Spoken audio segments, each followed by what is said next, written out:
It sees Manchester City take on Leicester City in what is sure to be a fantastic fixture on the back of that 2-1 win against Bournemouth in the Carabao Cup. Joining me today, we have club legends in the form of Paul Dickov and Shaun Goater.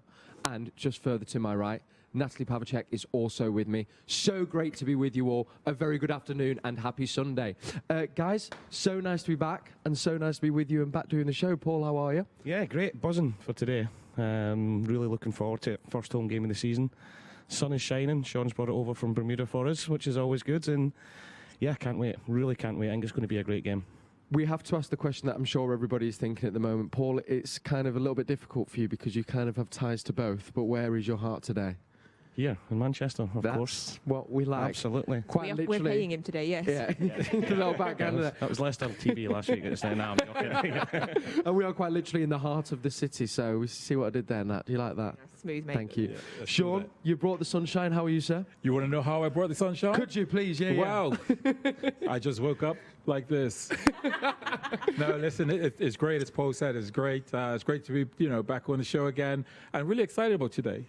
Two great footballing teams, managers who you have to respect because of the way they go about how their teams play. So I'm excited. I'm buzzing for today. Before we start looking ahead to the fixture that we've got coming up in just under an hour, which is taking place just behind us over at the Etihad Stadium, Paul, I'll begin with you. What have you made of the start of the Premier League season so far? I mean, we didn't have that much of a gap between last season finishing and the start. We've just kind of picked up where we left off. Lots of goals, though. Yeah, been exciting. I think, obviously, being a former striker, and Sean will back me up in this, we want to see goals all the time, and some strange results. But I think that was always going to be expected. With the shorter pre-season, as you said there, the season's not long finished. For them to start back again, a lot of clubs, especially Manchester City, after the Champions League involvement, haven't really had that much time or a chance to get any pre-season games in at all. But it's been great. Lots of goals, lots of action, and I think from City's point of view, considering that they've not had any pre-season games, considering that they've had players ill and not been back pre-season only a couple of weeks, I think the start of the has been fantastic. And then we had the opening game, obviously, against Wolves, which is a really tough opening game. They're a tough team to play against. But we put in a great performance, didn't we, Shaun? Yes, we did. Ned, personally, I was thinking, you know what, I would take a draw against Wolves. That was my thinking before the game, because I was thinking Wolves is, they've done us a couple of times, and I thought I'll be happy to walk with a draw. But it just shows you that Pep Guardiola, and such a great manager, came with a little different system, and we played superbly. And I was really surprised in how comfortable the game ended up being. But it was a great game, great performance by us. To you both, have you actually been surprised in a way that we've kind of managed to hit the ground running and start the season with such formidable performance against a team that we have struggled against, Shaun, or not? No, I'm not. It's funny. I'm not surprised that we hit the ground running because, every season, City's gotten out the blocks this way. And saying that, I did say, with Wolves, I would have accepted, personally, I would have accepted a draw. But the fact and how the team ran about it, Pep making a tweak and looking how we performed, I thought, I was doubting Pep there, isn't it? Draw, steady, 3 points. Right? Yeah, I think it was a brave performance, though, considering it was the first game and Wolves doing the double over us last year. But to go there and look, we all know how good we are and talented players have got with the ball. But the way we pressed them in the first half, considering it's been a shorter pre-season, there's been no games, Wolves couldn't handle us. The second half, Wolves came back into it, but that was always going to happen just purely through the lack of game time, the lack of training, a little bit of fatigue getting in there. Not just because of lack of training, but because the way they played the first 45 minutes, and it wasn't just one person pressing, it wasn't just Gabby all over the pitch. They didn't give Wolves a second, and I think Pep showed Wolves a lot of respect by doing it that way. But also I thought it was really brave to go to Wolves and play that way, because they're a fantastic team and we made them look really average in that first half. And certainly as well, when we're, so many players out, players that tested positive for COVID, obviously new players. So to do that as well, and talking of new players as well, and players, we do have the team lineup for you today as well. So we have the starting 11 for Manchester City today. And of course, some names on the subs bench as well that I think you'll be really interested to see as well. And of course, we see Raheem Sterling walking in there. And yes, he is in the starting 11. So, and there's Edison to start me off nicely. So we have in goal Edison, and then we have a back four of Walker, Garcia, Ake and Mendy. And then into the midfield. And do you know what? I'm just going to say into the midfield and give you the rest of them, and then we can work it out after that. So it is Rodri, Fernandinho, who is captain, Kevin De Bruyne, Riyad Mahrez, Sterling, and Phil Foden. And just for those of you that are wondering, in case you guys are wondering, we do have Liam Delap, who is on the subs bench today, because I know that is, of course, a name that has been on everybody's lips. But we are going to talk about him a little later. But first of all, I want to go straight to the strikers here. Obviously, Gabriel Jesus is injured. Sergio Aguero is injured. We'll be playing with possibly Sterling, maybe Foden in this false nine position. Now, I feel personally like this is a buzzword that obviously it's being used a lot now. People are talking about the false nine. Paul, before we talk, could you give us a quick overview of what a false nine is? When we've not got a starting striker on the pitch, what does it mean? Could you not ask Shaun that question? Sure. No, I'm joking. Well, I thought it meant I never showed up. Yeah. Get it done. They said, Shaun, you was out there, but you never showed up. So it's a different terminology today. That never happened, Shaun. Well, the false nine is a forward player, but there's someone that actually is dropping more. That's a real simple way of putting it. But Paul will give you a more detailed answer to that one. Hey, Paul? Yeah, no, I think I think it's the flexibility they've got up there as well. You know, we're talking, will it be Phil that will play in that position, or will it be Raheem? I think we'll probably see both of them flipping from there, and even KDB at some point. You know, I remember the game at Old Trafford a couple of years ago when Pep went that way, and everybody was wondering what we were doing. And what it does do, it caused defenders, especially centre half, so much problems because Raheem, Phil, whether it be Mahrez, KDB, if they want to come into that little space that defenders don't want to go into, you know, they want to drag them about a little bit, whereas defenders, they want to see what's in front of them and they want to pick them up. But the movement and the rotation that they'll have within that will be really good. And it wouldn't, as much as we're saying a false nine and coming into that space all the time, you'll see Raheem running in behind, you'll see Phil Foden running in behind as well. So it's just, it's keeping the centre-halves guessing that they're not going to be up against an out-and-out centre-forward. But how the cleverness of the players that we've got in the team will cause Leicester lots and lots of problems within that. I guess then as well, off that you really kind of have to be thinking, well, is it because we've also got the players that allows us not to just know who might be sitting in that kind of role, but there's a fluidity where it could be 3, 4, 5 of those players on the starting 11 team sheet. Does that allow you then to kind of play that false nine to its kind of best ability in a way, Paul? Yeah, it does, and I think we've seen Pep do it before. It's not just been one player that's done that. You know, that they've rotated within it, and you know, I remember that even that game I think it was the cup game last season at Old Trafford when they done it. So sometimes it was even Gundogan, he's not fit today. Yeah. Gundogan was up there. 1 minute it was Kevin De Bruyne, then Mahrez would come in, Sterling would go out wide, and it's because the quality that they've got and how clever they are with their thinking, and obviously the work they do in training to do it. So you know, Pep's just not named this team and said go out there and play today. You know, they would have worked at it really well, and the big thing for me is the rotation that will happen within that. You know, I'm 100% sure that it just won't be Foden, Sterling, Mahrez, or any three in any three positions. You know, they'll be buzzing around everywhere, interchanging and causing them all sorts of problems. We also, sorry, Shaun, I don't know if you wanted to add. Yeah, Paul's absolutely right. What I would just say to piggyback on that, I think the important part of how that false nine will work, if you're not got a traditional centre forward up there, is the wide players. And Pep has always had his teams play where the wide players stay high and wide, because that makes the fullback stay true in terms of staying there. And that's, with them staying wide, that allows that rotation and sort of the spaces, and as Paul's saying, you know, where players have that rotation and be able to run from a deeper position, go forward, and sort of interchange. And I guess kind of saying, if you go back to the United game, which I think is a prime example of that, for instance, when you were starting, it gives the two centre-halves to know, like, that's our focal point, where you could see United's centre-half for the first half, they didn't know where to stick or twist. Yeah, and then so I guess that then creates the space in the middle, and then also the confusion and for us to go and run our kind of overlaps in between their defence. Whoever that false nine is today, if they're coming in short, you'll see the wide men going in behind, especially because if the centre halves, if they don't want to go in, do you want to really have Raheem Sterling picking the ball up 20 yards from goal and running straight at you as a centre half? If they do go in, the space is in behind, and I think that's where you'll see the third man running coming in. Question for you both then, obviously with those two unfortunate injuries that we're dealing with at the moment, do you think this is then going to be our go-to kind of way to deal with not having two out-and-out strikers, or do you think as well we might be more inclined to see Delap, who we'll get to, or maybe Sterling actually playing as a striker, do you think, or do you think false nine is the backup, Shaun? Well, I think false nine seems to be where he's going to in the future. But again, with someone like Delap coming through, it offers that ability to have a centre forward, someone with presence.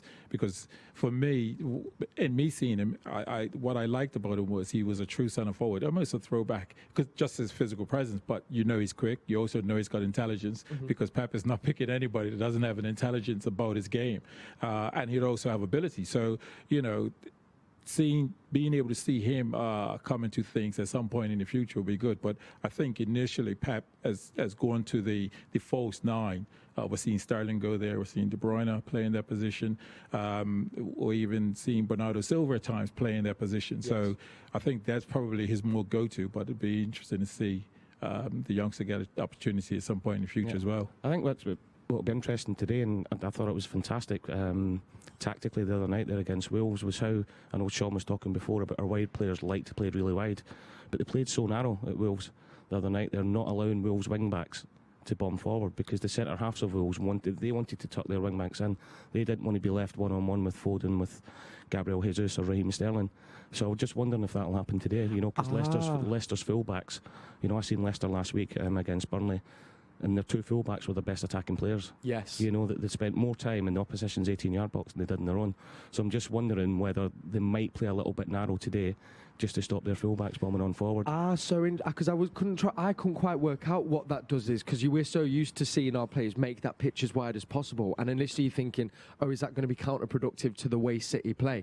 But in fact, what it does then is it tells their defence to say, you can't be wide and kicking on because we need you within this middle part. Centre halves are cowards.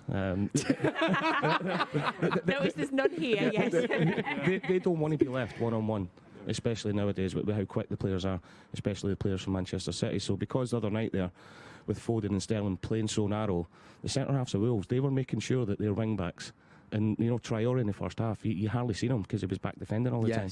And I'm just wondering if maybe that's the thinking today, because Justin on one side and Castagna, the new signing, on the other side, they play like wingers. So I'm just wondering whether that's the thinking as well.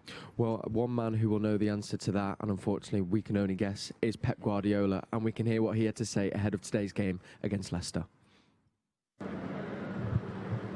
Well, Pep, with all the injuries, the positive tests, the short pre-season, just tell us, how hard is it preparing and picking a side right now? Easy going. We just 30 or 14 players available, so it's easy to select the team selection. It's so easy. No John Stones today, started on Monday, but not even in the squad today. What's happened there? Is that another injury? Niggles. Some niggles. So, he's not fit. And how ready is Aymeric Laporte? Because he is back on the bench. Well, he trained 3 training sessions, 2-3. He didn't make not the pre-season, but unfortunately had COVID-19. But it's important, he's already in the bench. How do you solve the problem up front? Because no Aguero and no Jesus either today. But of course, we are going to miss them. But we are a team, like we have many players that can score goals. How important is a fast start to this season, Pep? You found yourself behind Liverpool early last season and never got it back.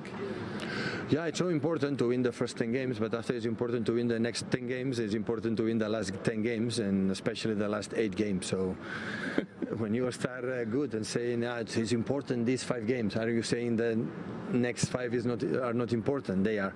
But this is true for the mood, for the patience, for the confidence.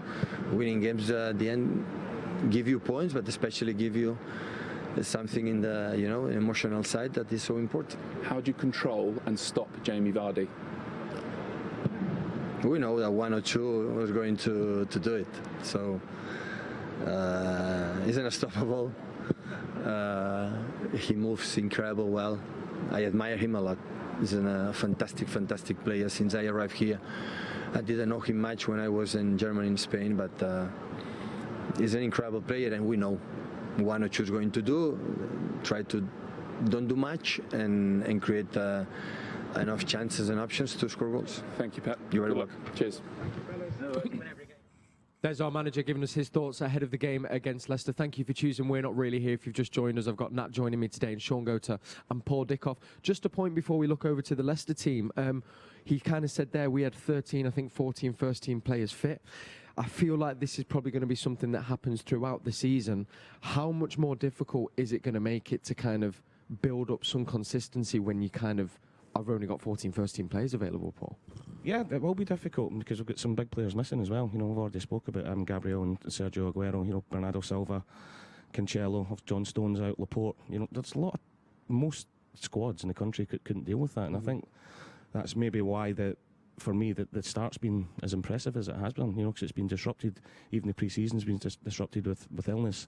But at the same time, if you've only got a small group, it can bring you together a little bit more. Yeah. And there might be a bit more consistency in the team selection. So if he's only got 11, 12, 13, 14 players to play, the players will know more often than not with the amount of games that they are going to play games. Yeah. Whereas sometimes if you've got your full quota of your 20, 22, 23, there'll be players that will be missing out, not even in the matchday squad, coming in for some games, missing out in other games. So it can work both ways, but, you know, even with all the players we've got out, it's not a bad team today, is it? No, it's absolutely not. And we're very happy with it here in the studio. Who is this team taking on in Leicester today, Nat? So just quickly before that, Kel, we've got some really good news for anybody that wasn't already watching the game over on City Plus. The City women's team have also been playing Leicester today, and that was in the quarter-final of the FA Cup.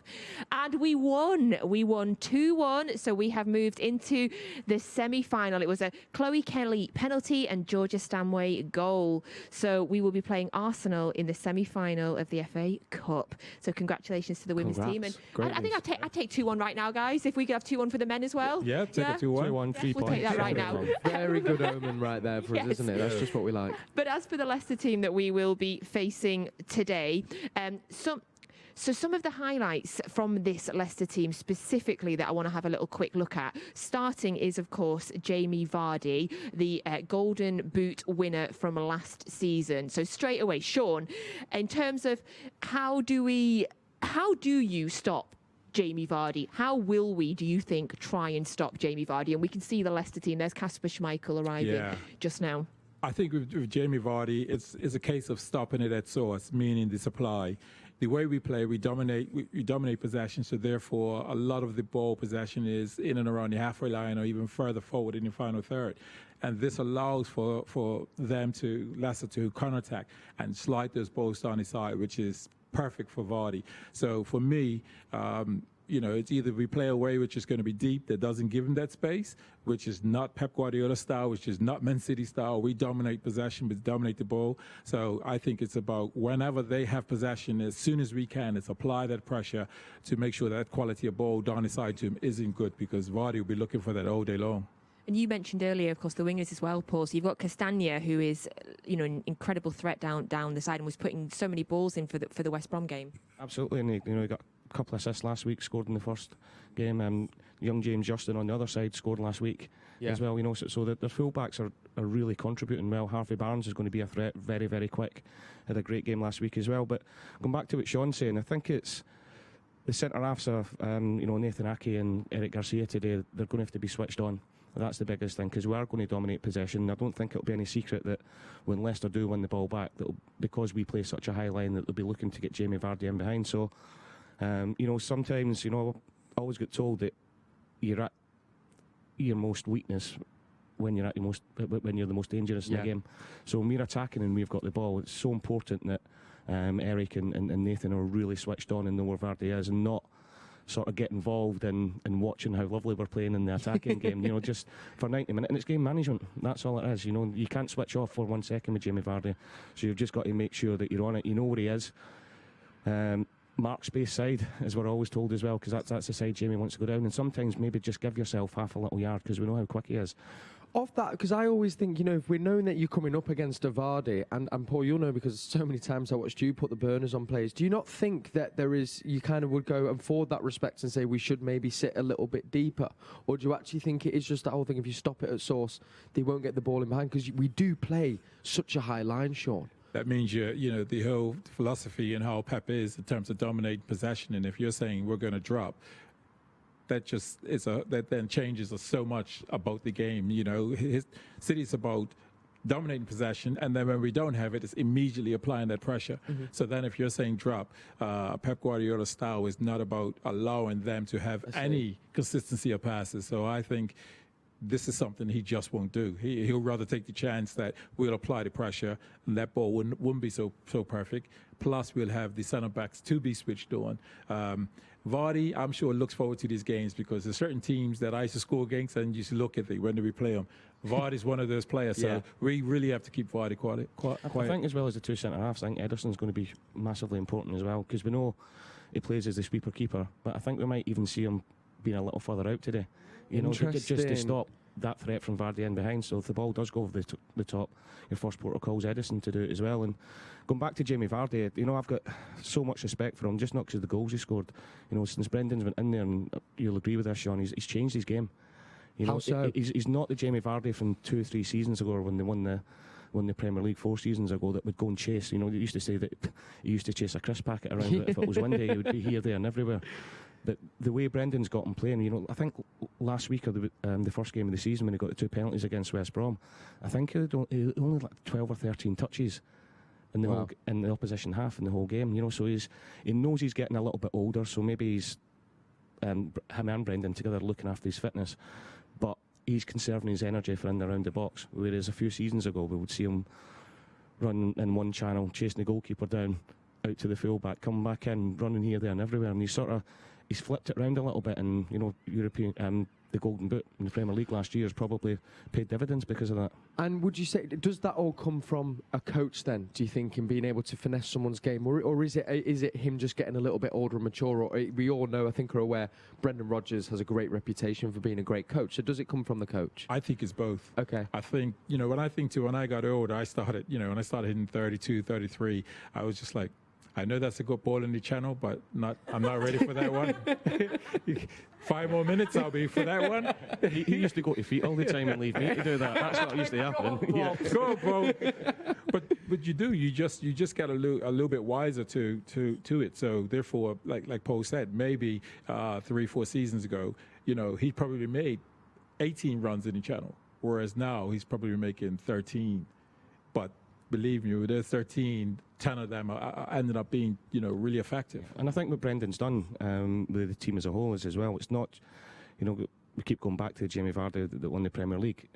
Jamie was probably, I'm not saying the only quick player that they had, but the only player that was really threatening him behind. For sure. Now what Jamie's got in and around him, and Dennis Pratt and Harvey Barnes, Tillemans, we spoke about Castagna and Justin, the wing-backs.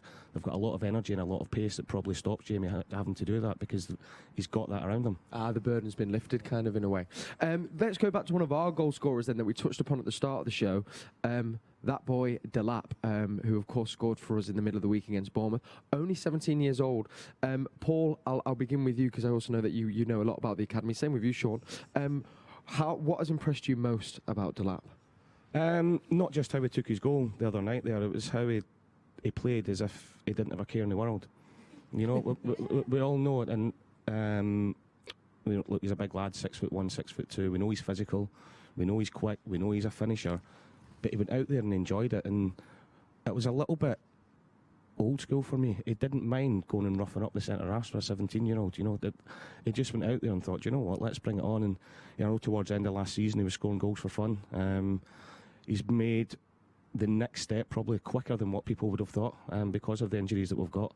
But he's grasped it, and you can see how happy the teammates were for him as well. You know, and one of the big things, we've spoke about it a lot, when you're a young kid going into the first team squad is getting trust off the senior pros and the teammates, and you could tell straight away that the players really trusted him out there, and he grasped it with both hands. And a little bit disappointed he's not starting today, but maybe similar to how Phil Foden's graduated through, you know, as in looking after them and not throwing them in too early. Mm-hmm.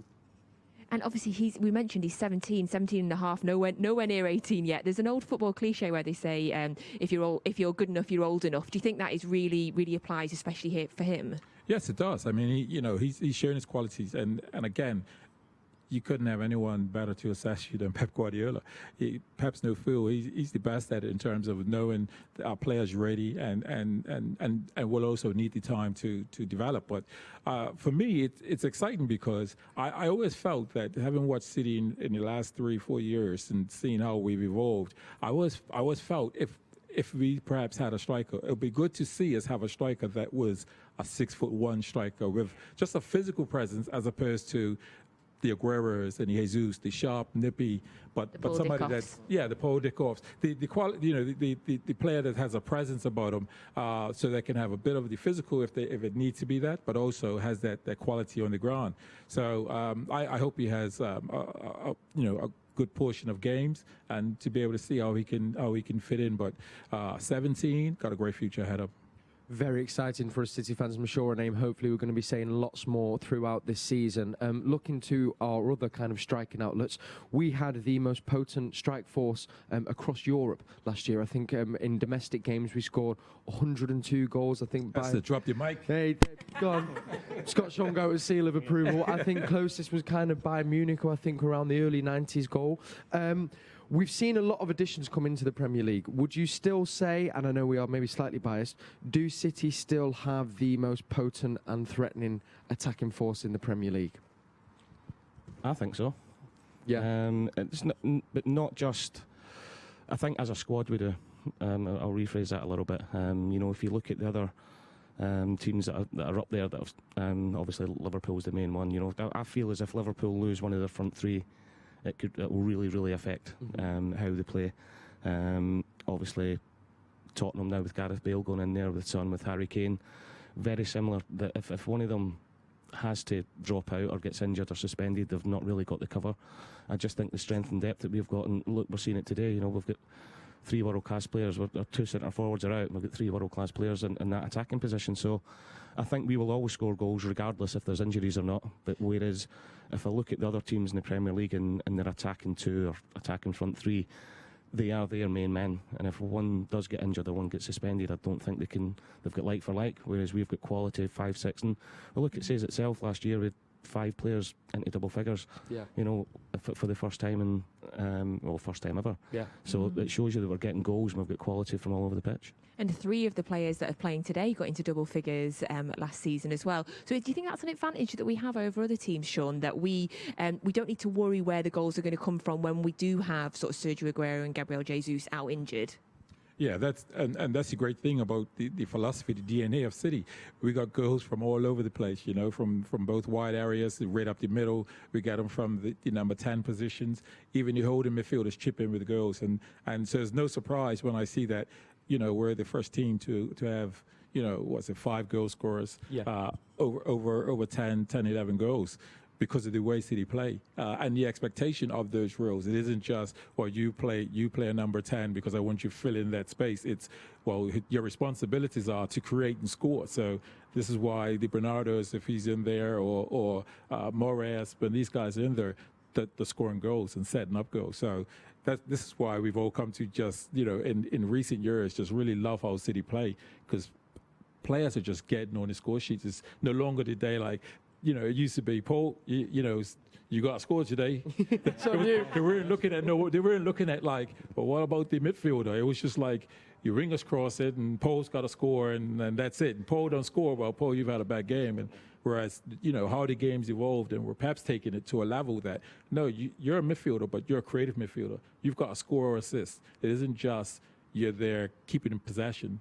So I really like that about City's game. But, we're talking about Gabriel and Jesus and Sergio Aguero not being in today, but there's been times when they've both been fit and Pep still played this system. Yes, yeah. So it must see something in it, and the players obviously see something in it as well. There's been times when Raheem has played as that false 9, David Silva sometimes previous years as well, and Sergio or Gabriel, one of them or maybe 2 of them, have been in the bench. So it's obviously a system that's successful for him and one that he trusts. I guess as well, kind of on that pressure that you're talking about, Shaun, and where we have now adopted where it's not just on solely one player, but I guess for yourselves, it kind of maybe made your jobs a little bit harder if you knew that it was kind of going to be on you to get the goal in that game or not. Finally, somebody realised it. I used to think it all the time. It's a bit late now, isn't it? It's a bit late now, eh? But I guess that was very much a thing that would you sometimes go into games and, like, obviously you know that there are other goals that could pop up on the pitch, but really it would be on you to get the goal if it was going to happen. Yeah, and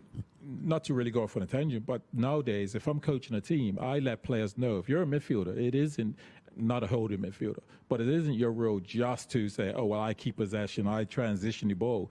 Your role is also to assist, so it's to get into the box and score goals as well, not just I showed up. Because I used to find, I don't know if you thought as well, we could play games and some players could go under the radar. And I think, well, they didn't assist me.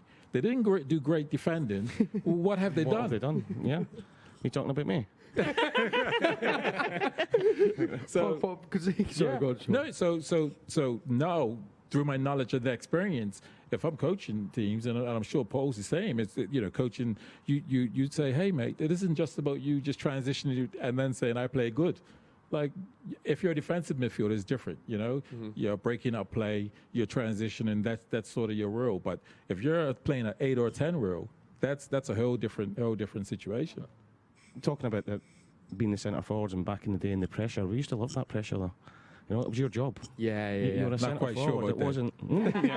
No, but you were, wasn't it? We knew that if we went out there and we didn't score goals, it was down to us to score the goals or to create the goals and do it. And Hold on, we've got to give a shout out quickly to Kevin Horlock because he always says everybody forgets his goal. do you know what? I was just going to mention Kev actually, because Kev did pitch in with a lot of goals as well. A lot of assists. I appreciate Kevin. Don't believe me. I know. He used to find me when I didn't know where I was. He keeps winding me up about that. I bet. You'll hear that forever. He scored his penalty, and I still get all the credit for it. So You might also we love you, Kev. we might say we planned that because one thing we wanted to talk to you about today was partnerships, of course, and Kevin Horlock being one, and same with you two, great partnerships. First of all, as a question from a fan to a player, if you knew you had that connection with a certain somebody in the team, would you then be working on things together, or would it just be more a thing that we seem to be on the wavelength and it happens in the game naturally? I think sometimes it's organic. Sometimes it just happens, and sometimes you do work on things. I mean, sometimes training we used to have a part in the session where a ball will come up, it'll be over, we'd shout over, I'd set him, and then he'll have a touch and shoot. So you start getting a relationship where you're developing it. So that session isn't organic, but sometimes it's just organic, and it's just like we're making it happen today. Yes. And it just happens. You just read each other, and it's I know what Paul's going to do.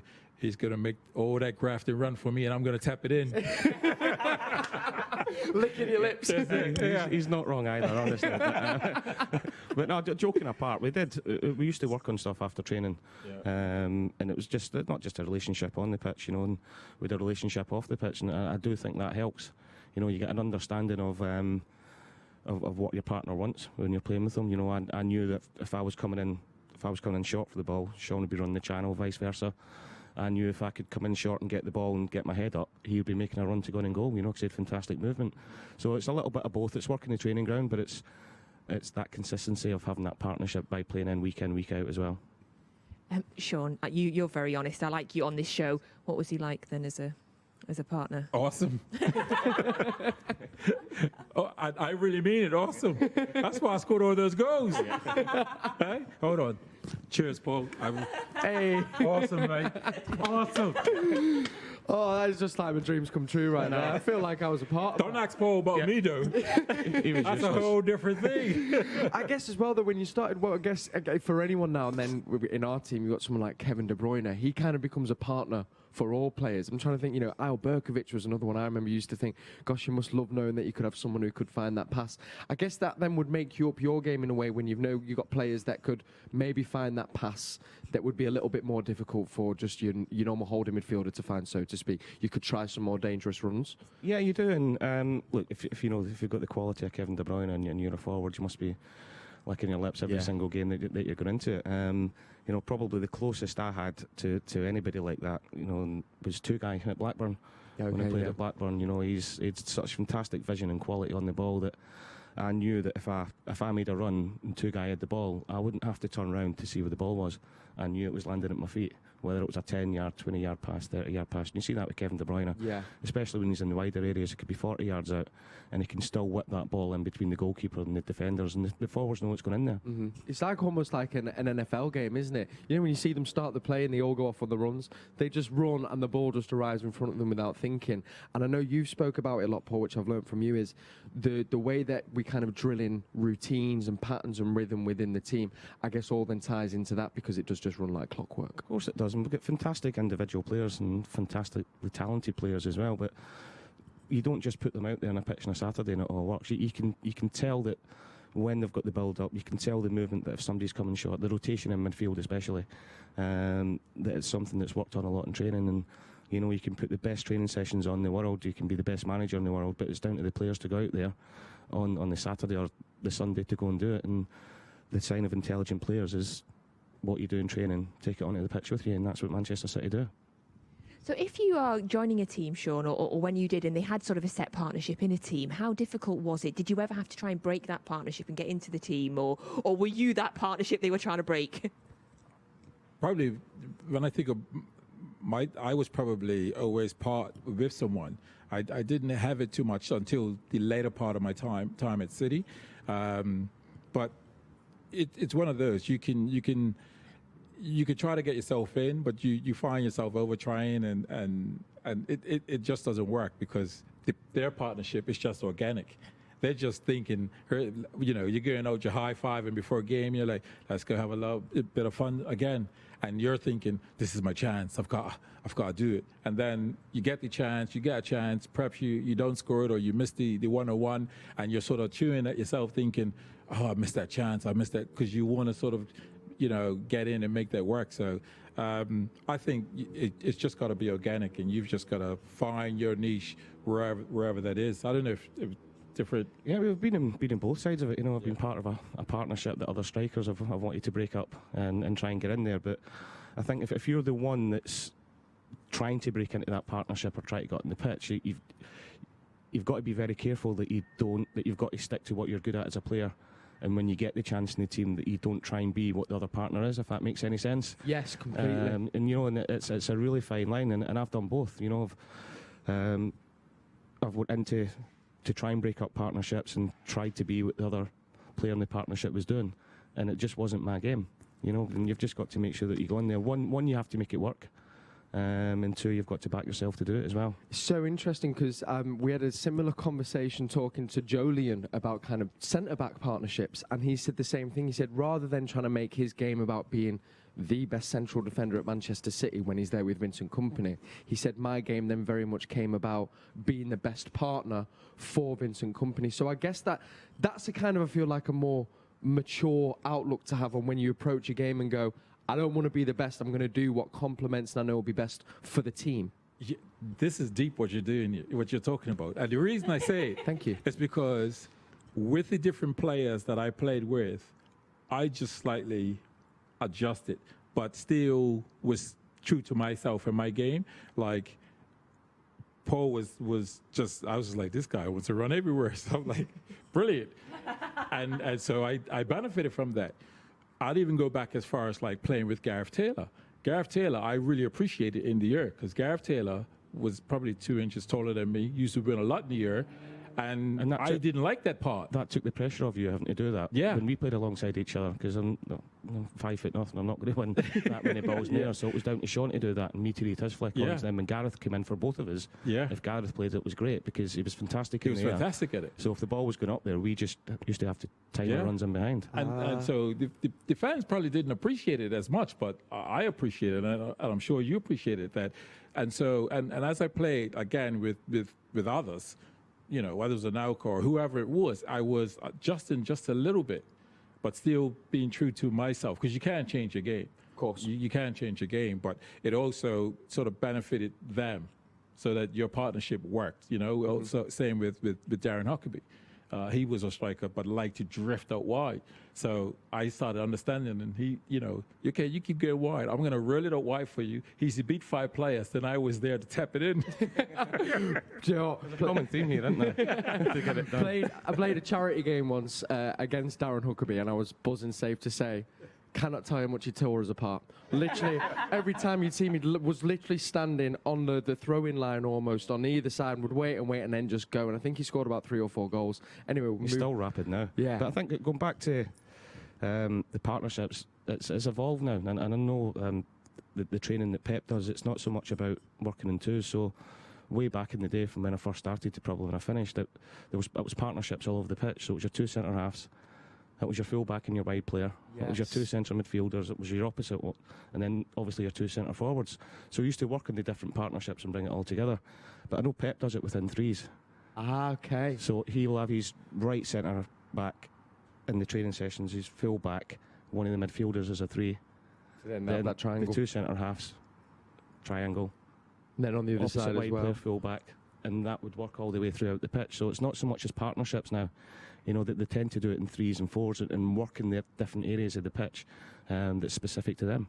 I think we need some horns right now because that's some real nuggets Oh, he's that's just giving. So, amazing. I've got a whiteboard here, by the way. I don't know if you all got that, but that was some real stuff there. I just made that up, by the way. That is unbelievable, Paul. Thank you so much for that, and to you, Paul, Sean. I think we're going to have time to squeeze in a little game, shall we?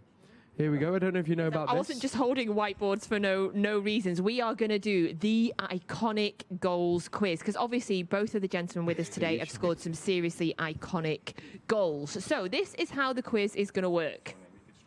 Yeah. We are going to show you a goal. Right, guys, I gave you these, by the way, because we're taking them really seriously. You've got to write it down, then turn it around. No cheating. We're going to show you a really famous, iconic Manchester City goal. And then what you want, a picture of the goal, and then, because that would be giving away the game, Natalie, a picture of the goal. And then we want you to tell us who gave the assist. Yeah. Right. Who partnered the goal? Okay. It's Shaun. Okay, so you've got We didn't Vincent care who got Company the there. assist. You wanted the goal. No, everybody cares about the assist. Hey, did you know I assisted Paul, the girl at Wembley? You care about it now? I'd love that sometimes. Like a picture Sean or Paul scoring and like, don't know who gave me the ball for that, but I'll take the goal. Didn't matter. So you missed the first one. It was Vincent Company jumping up in the air. Yeah. Here we go. That the infamous one at Leicester, of course, which kind of clinched us that title. But can you remember who gave him the ball? Leicester? Look at these strikers like, no, I can't remember who gave him the ball. I scored. Oh, right. Come on. Right. I'm having a wild guess And if here. if you're watching along at home as well, do play along with us. Who do you think it was? Can you remember? Remember, you can let us know He as well. hasn't got a clue. He hasn't got a clue. If you do as well. What deal? What deal? Okay, and on 3, turn your whiteboards. 3, we- 2, 1. We've got KDB from Sean and okay, nice curveball from Paul with Kyle Walker. Okay, Can and the actual reveal. answer is Amric Laporte Wow. was in fact the assist. You were close though with the defender. That was my thought process. That was my. And here's the actual goal, just to prove it, so you don't think that we were, throwing you off the track there. Here we Here go. he We can is. enjoy this moment again one more time. Don't shoot, Vinny. Don't shoot, Wow. Vinny. Hey. I actually watched that game in Melbourne. Oh, where? On your world tour with the I just trophies. thought I would chuck that one Okay, in. there we go. Just to stop That's that a half a behind you point, there, Paul. Paul. That's a half There a we go. Okay, here we go. Next goal. Have a little look at this. Infamous goal there. I wonder who that is. I wonder who that If is. you know who did the assist, can you write it much bigger this time, please, so we can, there's people at home might be thinking there's some cheating going on here. And remember Okay. as well, if at the end of this you have done better than our guests in the studio today, you can tweet us and use the hashtag WNRNH and we can rub it in. Super Kev. Oh, sorry. Have we got an answer? Okay, who assisted for whoever that was? Sean, have you got? Yeah. 1, 2, 3. Sean said Sean has me. gone for me. Paul, who have you gone for? Can you remember? It was a massive deflection. He's still claiming an assist for that. I Let's played see for it that here. deflection. We'll I be- played for it. We'll be the judge now. There is the little There flick he on. is. There it is. Here you go. Watch this. Watch this Here we go. closely. I knew he was going to try to block it. That's Gareth Right. Taylor. Touch. Deflection. There you go, Paul. There you get it. Unbelievable. That's so. So great as well. Literally of that trio partnership they just talked about, more or less saw it in action there with Gareth winning the Taylor, you there Yeah. being for the knock on, and then the run through. Gareth's like, Love you that. appreciate me now. No. Okay, we've got another one we can do for you here. Oh, we can see that, Ooh. Sean. You can see yourself there. That is a 3-1 against United. But who assisted you for the goal? Oh, do you remember the stand as well, the Singing in the Rain stand there in the corner? Against United. Yeah, it was in the derby, the 3-1. You remember? It was one of the biggest wins that I've experienced as a City Yeah, fan growing up. It wasn't when you nipped it off Neville there, Sean. Which I do have a picture of that as well. Okay, Sean's got his. Right, ready? I better be right. Okay. 3, 2, 1, go. We got Yes, Aisle well and- in! There you go. Absolutely no cheating going on from Paul Dickov. Let's have a watch I this remember goal again. people will set me up. Hey, Paul, I remember. You do, mate. Oh, it's the first time touch. Great. And the dink. Oh, That's it. Can we see that one more time? I think we just. Oh. I mean, it's just a beautifully worked goal. Can we see it one more Love it. time? Let's see if the Love studio it. can run it. Here we go. Love it, love it, love it. pass. There we go. What a run. Touch. The touch is everything. Dink. Yeah. Don't panic there, Feed mate. the goat and he will score. Feed the goat and he will score. There's a lot of singing on the show today, isn't there? I like it. We're really excited about the first home game. Okay, we've got time for two more. Wow. Infamous, of course, the big winner, the one that changed everything here for us since the Sheikh Mansour era, Sergio Aguero against QPR, who played the ball through. I'm thinking of spelling there. I'm just going to put his first name. Okay, Smart answers Paul. ready. Hold on. Who gave Have the we got assist it? for 93-20? Yeah. On Ready? 3, 1, 2, 3. It is indeed Mario. And they both went for Balotelli. Mario. Well played. Yeah. We're Have you seen that stat? That was his only assist. Never. Yes, and yeah, through the whole time. Yeah, it was. know And that. it's Yeah. all his time in English football, that was the only assist that he got. Tell you what. And what an assist as well, by the Unbelievable. way. Do you know? Stato. Do you know what else I love about that? Whenever you hear Aguero talking about that game, he goes, people don't realise I had one of the worst games of the season. He said I did nothing all game. But everyone forgets that when you score course the they goal do, that you do. Okay, time for one more. Here we go. We're going to finish on a tough one. Okay, this was from the Oh, United there's the man game. again. 6-1. The man who just got this is Mario Balotelli.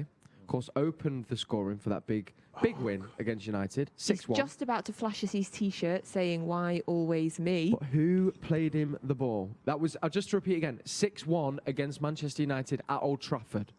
Just in case, no. 6-1 it was. That was City putting 6 goals past United And at Old Trafford. no pressure, guys. The teams are in the tunnel, and I don't think they're going to wait for us. So your answer is Yaya I'm going with Yaya. and Gareth Barry.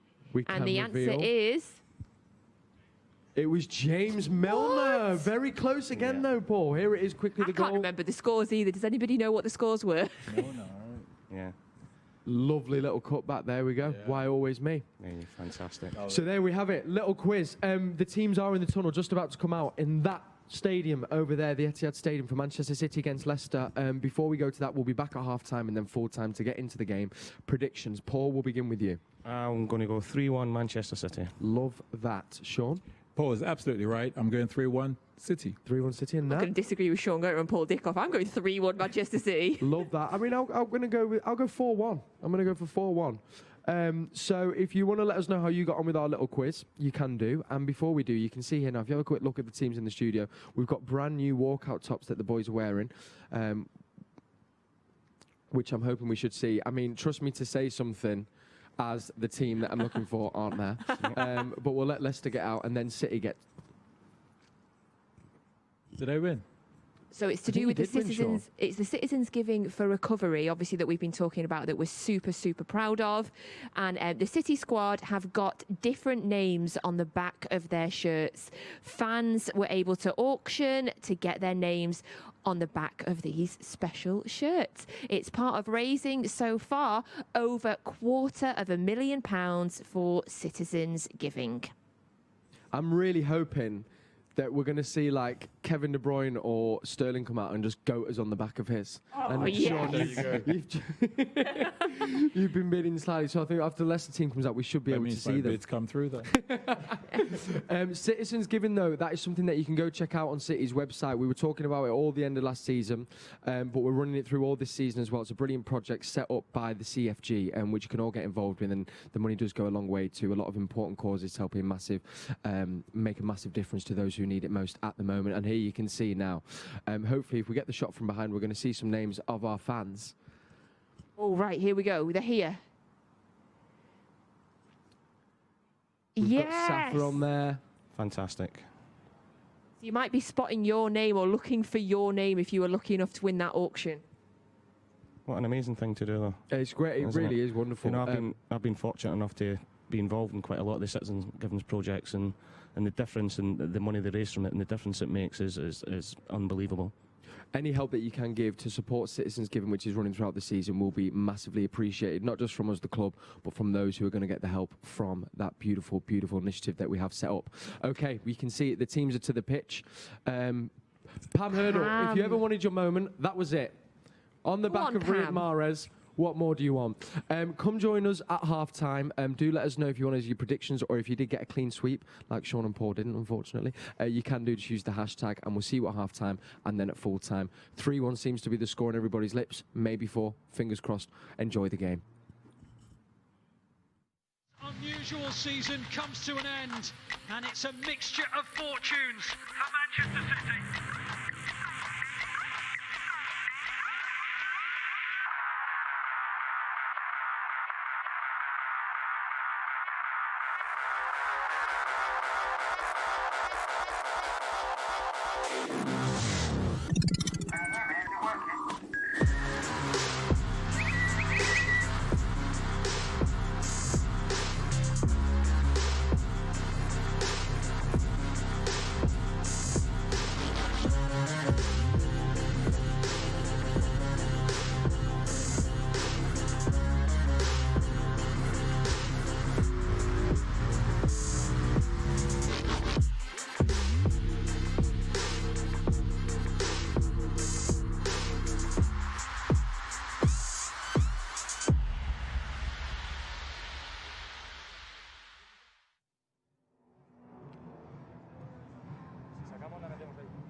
Having successfully negotiated an awkward opening fixture at Wolves, it doesn't get much easier for the Blues as they now face another tricky opponent in Leicester, who began the new season with 2 successive wins.